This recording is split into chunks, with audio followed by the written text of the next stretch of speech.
자, 지금 시간이 2023년 9월 16일 토요일 오후 4시 20분입니다. TMF. TMF를 보는 가장 큰 이유는 사실 채권 문제 때문에 그런 거잖아요. 예. 채권이 안정화되느냐, 아니면 채권이 계속 문제가 있는 쪽으로 진행이 되느냐, 그걸 보고 싶은 거죠.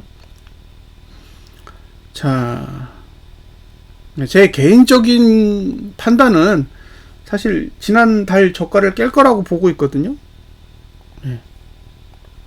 그렇게 보고 있어요. 왜냐면 지금 저가가 제일 낮은데 투심은 계속 올라가고 있거든요. 이 투심이 이렇게 올라가잖아요. 그래서 이렇게 가긴 쉽지 않다는 거예요, 사실상. 그러면 이걸 꺾는 게 낫겠죠. 이걸 꺾으면 새로운 바닥을 만들어야 되니까. 그래서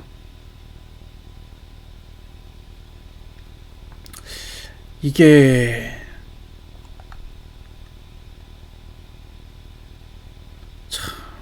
그러니까 여기서 이제 저가를 꺾으면 2달 정도 연장이 되거든요. 2달.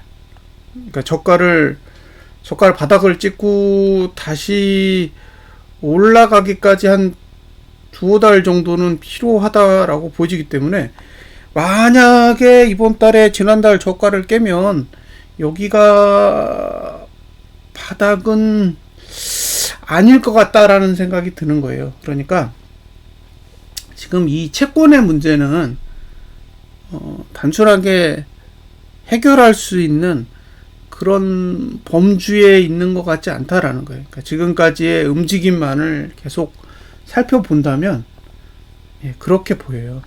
자, 이게 지금 6개월 봉입니다. 6개월 봉. 6개월 봉인데 이게 지금 바닥이잖아요. 이게 바닥이에요. 근데 아직 저투는 상승하고 있어요. 저투는 상승하고 있다고. 이게 바닥이라니까요.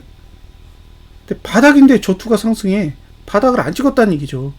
그러면 바닥을 찍으려면 결국에는 다음 분기에서 이번 분기 저가를 깨야 된다라는 소린데, 그러면 이게 올해 내에 해결이 안 될 수도 있다는 거잖아요.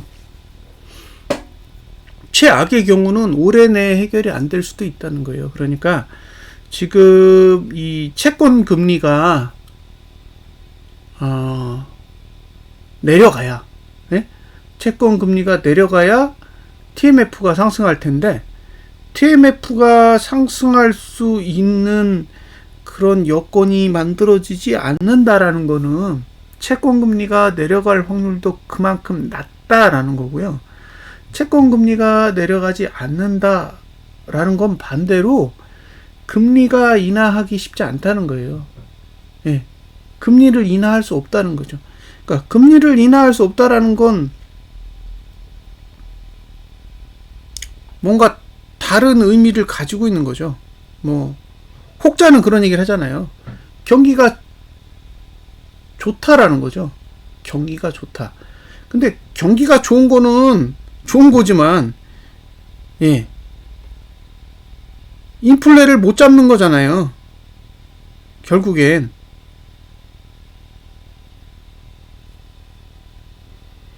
그러니까 지금 문제는 인플레를 잡으면서 경기가 좋아야 되는데 인플레를 못 잡으면서 경기가 좋은 거잖아요. 그러니까 인플레가 잡히고 경기가 좋으면 진짜 호황이잖아요. 근데 인플레는 전혀 못 잡으면서 경기가 좋다라는 건 아무짝에도 쓸모없는 거죠. 왜냐면 인플레를 못 잡으면 금리를 낮출 수가 없으니까. 경기가 좋고 나쁘고는 금리의 관심사가 아니잖아요. 인플레를 잡고 안 잡고가 금리의 관심사지. 근데 인플레를 잡았어. 그러면 경기로 옮겨가겠죠. 그죠? 인플레를 잡고 나면 이제 경기를 볼 거 아니에요. 근데 경기가 안 좋아. 그러면 금리를 인하할 거고. 그래도 경기가 좋아. 그러면 금리 인하할 필요 없는 거죠. 그러니까 지금은 금리를 인하해야 될 아무런 이유가 없다는 거잖아요. 구조적으로 봤을 때 지금은 경기가 망가지지 않았으니까 금리를 인하해야 될 이유가 없고, 오히려 금리를 인상해야 될 수도 있는 거잖아요. 왜냐하면 인플레가 안 잡히는데. 그러면 결국에는 금리를 동결하거나 금리를 인상해야 되는데 예, 그것 자체는 예, 채권 금리를 낮출 만한 요인으로 작용할 수 없다는 거죠. 그러니까 결국에 TMF는 계속 내리는 거예요. 예, 그래서 6개월 봉도 저가를 깼고 분기봉도 저가를 깼고 예? 분기봉도 저가 깼어요.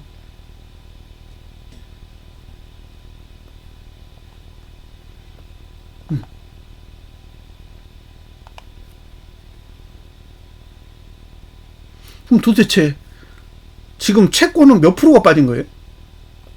예? 이거 지금 고점이 얼마냐면요. 고점이 여기에요. 고가가 58이에요, 58. 58인데 지금 5예요. 예. 지금 여기는 58이고 여기는 5라니까요. 지금 12방 난 거잖아. 예. 그럼 지금 TMF 투자하신 분들 중에 돈 번 사람이 있어요? 제가 보기에는 거의 없으실 것 같아. 근데 아직 앞으로도 앞이 안 보여. 예? 지금 이 거래량은 보세요. 이게 원래 띵글의 그 논리 중에 이게 주가가 내리면 거래량도 낮아야 돼. 예? 거래량도 낮아야 되는데 지금 거래량 80입니다.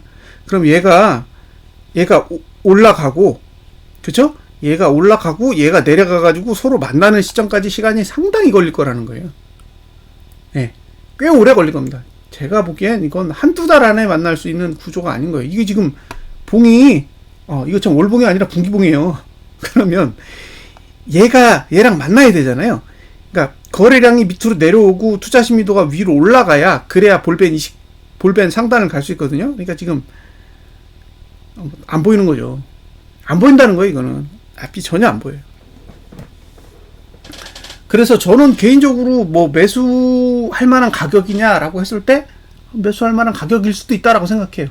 예, 지금 하단선 다 아래에 있기 때문에 그럴 만한 가치는 있다라고 생각하는데 지금 당장 오를 거냐라고 물어보면 이거 지금 당장 오를 수 있을까요? 다 저가가 다 깨졌는데? 예?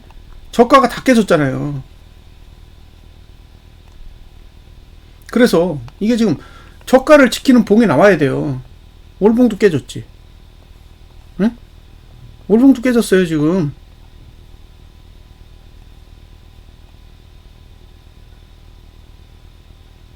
그 다음에는 이주봉도 깨졌겠지. 이주봉도 깨졌잖아요. 예? 이주봉도 깨졌어요. 뭐가 있어 지금 저가를 지킨 게. 주봉도 깨지고. 그러니까 일주일 이상 들고 있을 수 있는 봉이 없어요 지금. 예? 일주일 이상 보유할 만한 봉이 없다고. 그러니까 지금 상태에서는 양봉이 하나 뜨든지 해야지. 예? 양봉이 하나 떠가지고 저가를 방어할 수 있는 모멘텀이라도 만들어줘야 뭐 매수를 고민하는 거지. 허구한 날 뭐 아래꼬리나 달고 음봉 그리고 있는 판국에 여기서 어떻게 매수를 고민하냐는 거예요. 예? 더군다나 지금 연봉, 예, 그 다음에 6개월봉, 3개월봉, 월봉까지 싹 다 저가를 깬 상태라면 지금 상태에서 공격적으로 매수 전략을 가져가는 것도 위험하고 매집 전략을 쓰는 것도 저는 위험하다고 봐요. 매집 전략은 저가를 지켜야 하는 거지.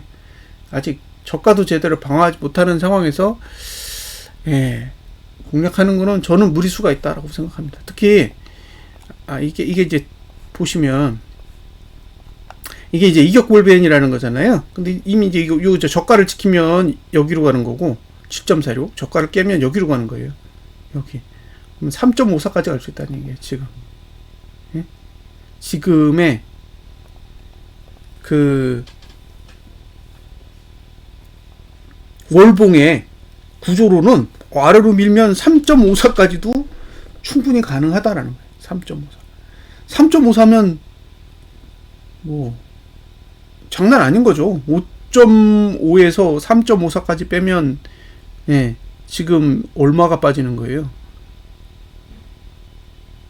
예, 한 2 정도 빠지는 거잖아요. 2가 빠지면 한 30% 빠질 수 있는 공간이 있다는 거예요. 그래서 이게 하락을 멈출 때까지는 일단 지켜보셔야 된다는 거예요. 제가 여기까지 무조건 빠진다는 게 아니라 하락을 멈출 때까지는 지켜보셔야 된다는 거죠. 그래서 길게 보시면 월봉이 양봉 날 때까지는 기다려야 되고 예, 그것도 힘들어. 나 2주봉 양봉 나는 것까지는 한번 기다려 보셔야 된다는 거예요. 근데 지금은 아직까지는 예, 뭐 1봉, 주봉, 2주봉, 월봉, 3개월봉, 6개월봉, 연봉까지 전부 다 저가를 박살낸 상태이기 때문에 저라면 일정 시간을 보면서 관찰을 하지 신규 매수에 나서지는 않을 것 같습니다. 근데 지금 이게 채권금리가 계속 오르고 있는 거잖아요. TMF는 두 번째 문제고, 사실 TMF는 투자하는 사람 말고는 별로 관심사가 없지만, 이게 단순하게 TMF의 문제가 아니라 결국에는 지금 금리가 계속 오르고 있는 거잖아요. 이 금리가 계속 오르고 있다라는 것 자체는 상당히 관심 있게 보셔야 될 거고요. 제가 이제 이걸 보면서 약간 드는 생각이 있는데, 이걸 보여드리고 이제 마지막으로 설명을 드릴게요. 이건 미국 그 10년물? 10년물 금리예요. 근데 잘 보세요. 제가 뭘 보여드릴 거냐면, 이게 그 일목이에요, 일목. 근데 일목을 잘 보시면 여기 안에 좀 상당히 무서운 정보가 들어있어요. 자, 지금 봉이 여기고 다음 봉이 여기에요. 그러니까 얘는 지금 위로 올라가면 금리를 어디까지 보느냐? 5.9 정도까지 봅니다. 5.9. 내년 1반기, 내년 6월까지 5.9까지 보는 거예요. 5.9까지. 그죠? 5.9까지 본다는 거죠. 그러니까 지금 상태에서 금리가 오르면 저만큼까지 오를 수 있다는 거예요. 자, 여기서 골드가 나면 목표시가 여기라는 거예요. 5.9대. 자, 금리가 5.9% 가면 지금 몇 프로예요? 4.3%입니다. 근데 지금 1.6이 더 오른다는 거잖아요. 1.6이 오는 거예요. 그러면 계산해 보세요. 4.3 1.6 나누기 4.33이요? 334 하면 얼마냐? 36.9%예요. 그러니까 아직 금리가 36.9% 더 올라갈 수 있는 공간이 있어. 올라간다가 아니라 공간이 있다고요. 그럼 금리가 36.9%가 올라갈 수 있는 공간이 있어요. 그럼 TMF는 얼마나 빠지겠어요?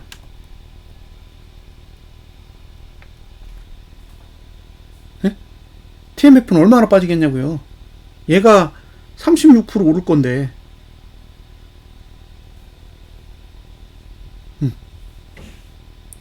얼마가 되겠냐고요, TMF 가격이.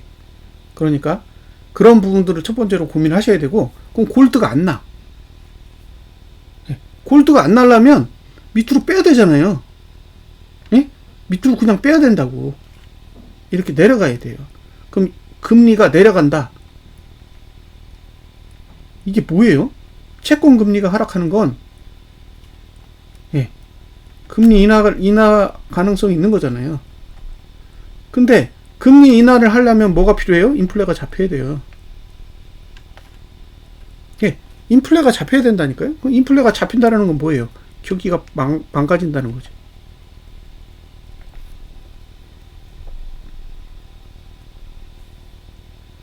자, 경기 침체가 와야 인플레가 잡힐 거고, 그죠? 인플레가 자동으로 잡히는 게 아니잖아요.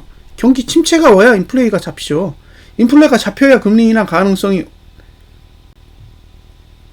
나오는 거고, 금리 인하 가능성이 나와야 채권 금리가 하락하겠죠. 그러니까 여기서 채권 금리가 하락한다라는 거는 경기 침체를 의미하는 거예요. 왜냐? 인플레가 잡힐 것 같지 않으면 채권 금리는 빠질 수가 없거든. 그죠? 인플레가 잡힌다라는 신호가 있어야 채권 금리가 내릴 거 아니에요. 근데 여기서 내리는 것도 급하게 내려야 돼요. 급하게 내려야 된다고.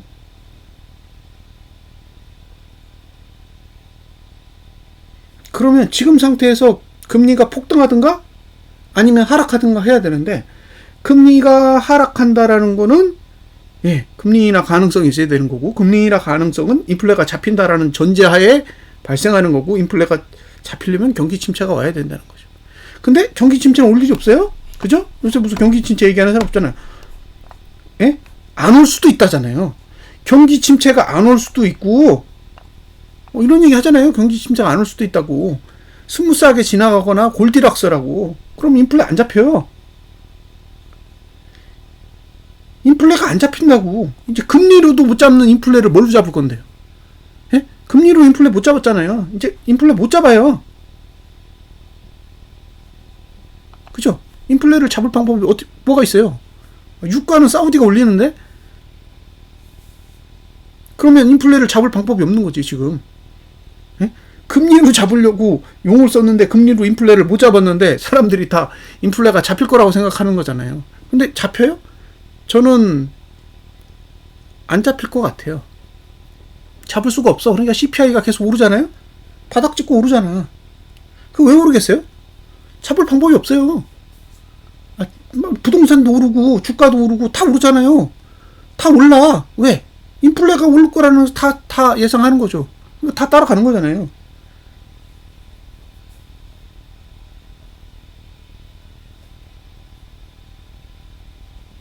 근데 금리 인하 얘기를 계속 한다는 거예요. 금리를 어떻게 인하해?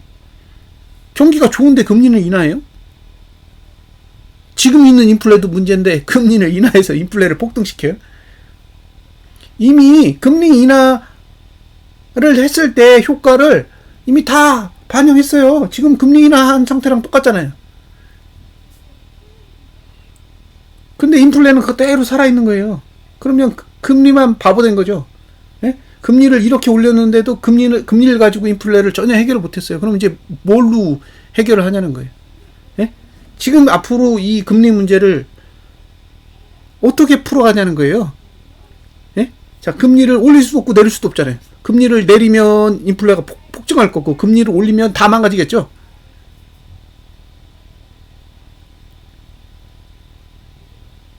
예? 그렇잖아요. 여기서 금리를 올려봐요. 그러면 채권은 완전 박살날걸요? 채권 들고 있는 주체가 한둘도 아니고 그 금액이 적은 금액이 아닌데. 그러니까 금리를 올릴 수도 없어요. 다 망가지니까. 예, 근데 금리를 내릴 수 있어요? 내리면은 인플레 작살나는 거예요. 막. 예. 지금도 인플레가 장난 아닌데 거기다가 기름을 붓는 거죠. 그러니까 지금은 위로도 못 가고 아래로도 못 가고 계속 간을 보는데 결국에는 인플레가 안 잡히니까 채권금리는 인플레에 따라서 계속 야금야금 오르고 있어요. 왜? 금리 인하할 수 없다라는 건 뻔히 알고 있으니까. 시한폭탄이죠. 예? 이게 지금 거래 대금이 얼마고 이 거래한 주체들이 가지고 있는 돈이 얼마며 손실은 또 얼마겠어요. 예? TMF 10분의 1인데.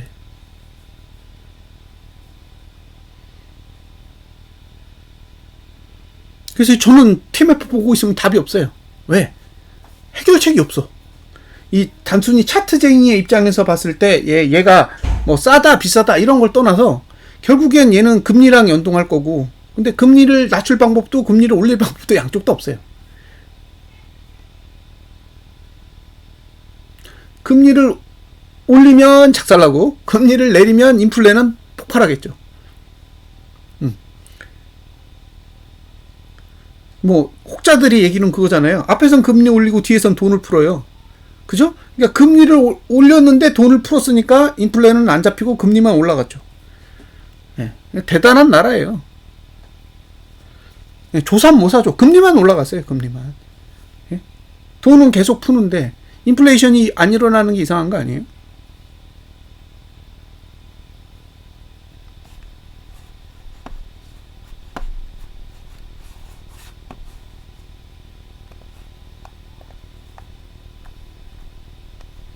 답이 없습니다.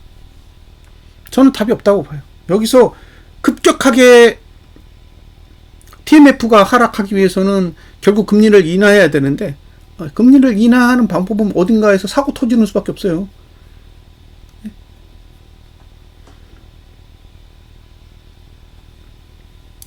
그래서 조금 더 신중하게 바라보셨으면 좋겠어요. 9대, 8대, 8대 후반, 뭐 9대 갔을 때 사지 말라고 말렸었는데 조롱 많이 들었거든요. 지금 5입니다. 5. 그분들 많이 보셨을 것 같아요. 쉽지 않은 길이에요. 채권은 제가 보기엔 좀 장기적으로 보시는 게 좋을 것 같아요. 아직 단기적으로는 그 어떤 답도 도출해 내기 쉽지 않은 그런 상황이라고 봐요. 그리고 저는 얘를 시한폭탄이라고 생각하거든요. 예? 이건 시한폭탄이라고. 뭐 양쪽 다 선택의 여지가 없잖아요. 여기서 금리가 내린다라는 거는 예, 인플레가 내린다라는 거니까 결국 경기 침체가 시작된다는 거고, 그죠? 경기 침체가 시작된다는 거잖아요. 그래서 경기 침체가 시작돼가지고 막 다 빠그러지면 나중에 이제 정부에서 경기 침체를 인정할 거 아니에요. 아, 진짜 이건 지금 경기 침체다. 그러면 이제 경기 침체 인하했으니까 금리를 인하하는 건데, 그 경기 침체를 인정하고 인하하는 단계까지 갔을 땐 이미 주가는 다 무너져 있을 거라는 거죠. 아직 주가 안 무너졌잖아요. 그러니까 아직 예, 경기 침체는 안 온 거고 금리를 인하할 이유도 없는 거예요. 예. 아니 이게 주가가 다 무너져야 금리 인하를 하죠. 예? 주가가 다 무너져야 될 거 아니에요. 그래야 금리 인하를 해서 부양을 하지. 저는 그렇게 생각해요. 제가 뭐 채권에 대해서 많이 아는 것도 아니고, 그리고 제가 뭐 TMF나 이런 상품에 대해서 해박한 지식을 가지고 있는 건 아닌데, 그냥 인간의 상식을 가지고 바라보는 거예요. 인간의 상식을 가지고 바라보는 거죠. 예. 간단한 원리잖아요. 경기 침체가 오면 금리 인하를 한다. 그럼 경기 침체가 안 오면 금리 인하는 안 하죠. 할 필요가 없는 거니까. 금리 인하가 없는데 채권이 어떻게 올라요? 예? 채권이 어떻게 오르냐고. 저는 그건 상식이라고 생각해요. 예? 올해 내 무슨 금리 인하 기대감이라는 말 가지고 예? 온갖 장난질을 했는데 인하 안 하잖아요. 기대감은 어디 간 거예요?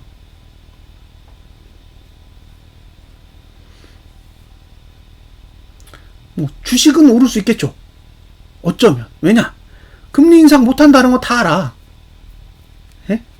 그러니까 금리 인하를 기대하는 게 아니라 금리 인상을 못한다는 건 아는 거죠. 왜냐? 금리 인상을 더 올리면 이제 끝장보자는 얘기잖아요. 예? 여기서 더 올리면 이제 다 죽자는 얘기지. 그러니까 어차피 못 올릴 거 아니까 그냥 계속 예. 증시 가지고 왔다 갔다 장난질은 할 수 있어도 금리를 못 내리는데 채권 금리를 어떻게 내려요? 그럼 이제 계속 누적된 위험 부담만 증가하게 되겠죠. 왜냐하면 기대감도 이제 없거든. 무슨 기대감이 있어요? 인플레가 올라가고 있는데. 인플레가 잡힐 때나 기대감 있는 거지. 인플레가 상승하고 있는데 기대가 돼요? 그래서 얘는 째깍 시간이 가고 있는 것 같아. 언제 터지긴 터져야 돼요. 위로 터지든 아래로 터지든. 그러니까 경기 침체가 오든 아니면 채권 문제가 실제로 예, 시장에 노출되든 예, 둘 중에 하나는 결론이 나야 끝나지 않을까 싶어요. 그러니까 내리면 경기 침체가 오는 거고, 얘가 지금 쭉 내려가지고 다시 뭐 3%대 밑으로 내려간다라는 얘기는 경기 침체 오는 거잖아요. 왜? 금리 인하 하는 거니까. 근데 내려갈 구실도 없잖아요. 응? 내려갈 구실이 없잖아요. 그럼 얘가 위로 올라가야 되는데 위로 올라간다는 얘기는 뭔가 터지는 거죠. 터지든가 경기 침체가 오든가. 예. 어쨌든 하나의 길은 가야 된다는 거죠. 저는 둘 다 증시 약재라고 봐요. 얘는 가만히 있는 게 증시의 호재예요. 금리 인하도 안 하고 금리 인상도 안 하는 이 상태가 증시에는 호재고, 여기서 금리가 채권 금리가 더 올라버리면 사고가 터진다는 얘기고, 예? 반대로 여기서 금리가 빠져버리면 경기 침체가 올 거라는 징후라고 봐야죠. 그래서 최상이 횡보예요. 최상. 그죠? 금리가 오르지도 내리지도 않고 옆으로 가는 게 최상이기 때문에 이 상태에서 TMF로 돈 벌 수 있는 방법은 없는 거죠. 왜냐면 횡보하면 빠지거든. 예. 그러니까 그런 부분들은 한번 고민을 해 보셨으면 좋겠습니다. 단 저는 이 주식 한 주도 없습니다. 예? 저는 TMF 한 주도 없어요. 그러니까 그냥 방관자의 조언이라고 생각해 주시면 좋을 것 같습니다. 자, 분석 마치겠습니다.